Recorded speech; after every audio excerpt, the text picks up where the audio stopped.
Hola, hoy en este video hablaremos sobre las inflexiones. En lingüística se le llama inflexiones a los cambios que sufren las palabras por medio de morfemas que dan concordancia a las mismas según el contexto de la oración. Existen distintos tipos de inflexiones, pero hoy en este video nos enfocaremos en las inflexiones verbales.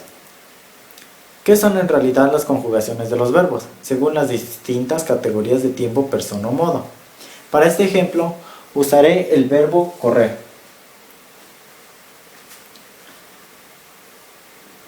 Como ya dije, las inflexiones son en realidad las conjugaciones que tiene el verbo correr. Corrió, correrá, corrimos, corrieron, correrían, corremos, corrimos, etcétera, etcétera.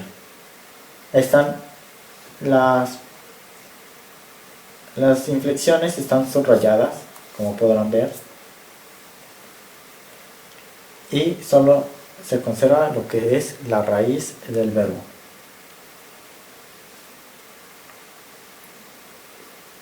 Como podemos darnos cuenta, en español no necesitamos un sujeto explícito, porque el verbo ya trae el sujeto implícito y también nos dice en qué tiempo está.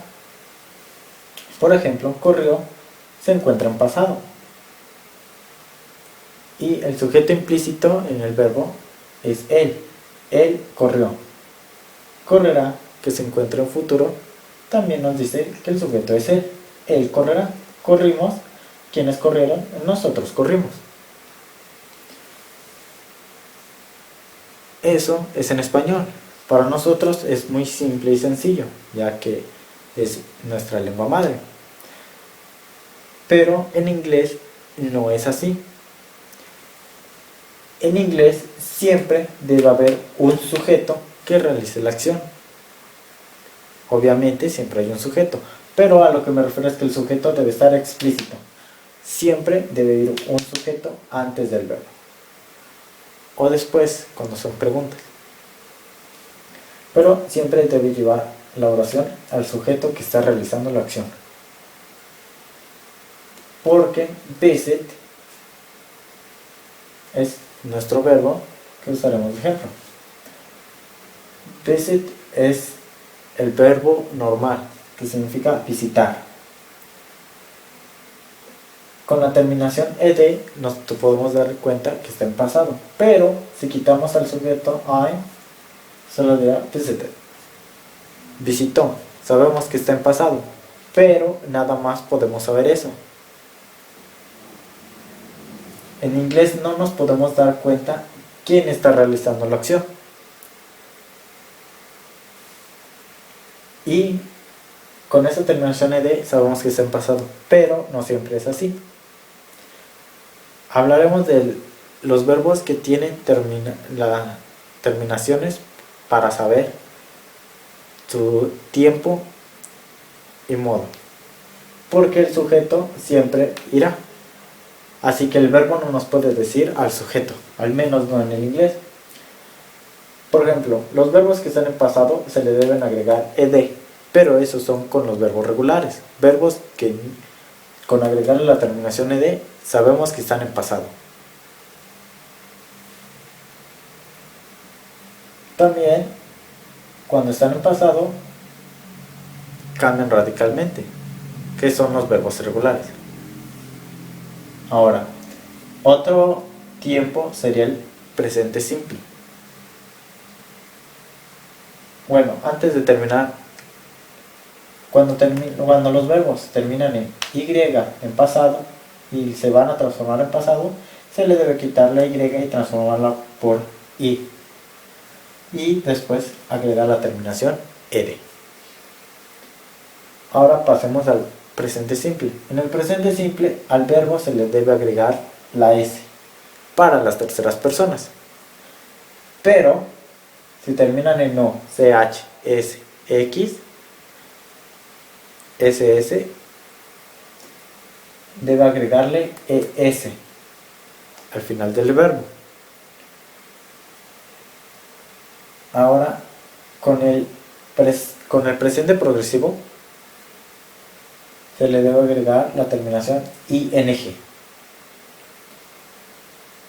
al verbo, pero hay ciertas reglas. Por ejemplo, cuando el verbo es de una sola sílaba y termina en consonante, vocal, consonante, se le debe agregar la última consonante, duplicar la consonante y después irá el ing.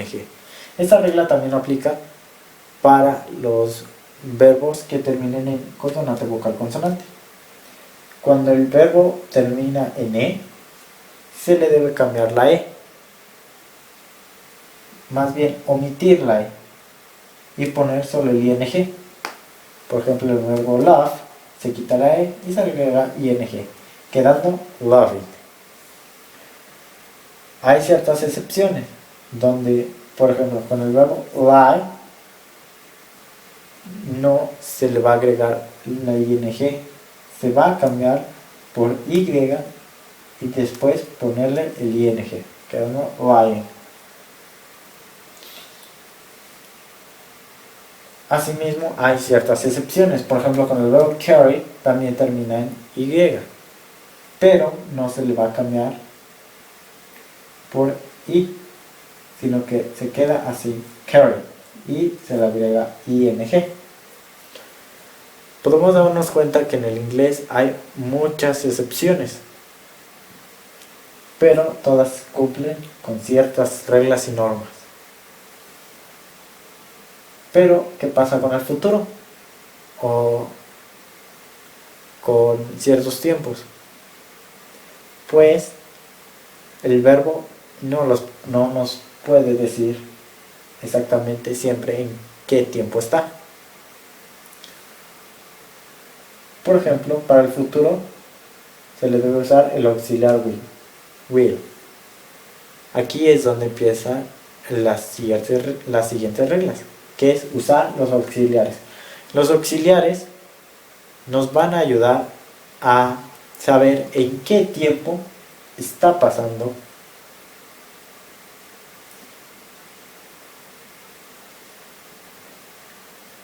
así es, porque el verbo no nos va a decir siempre,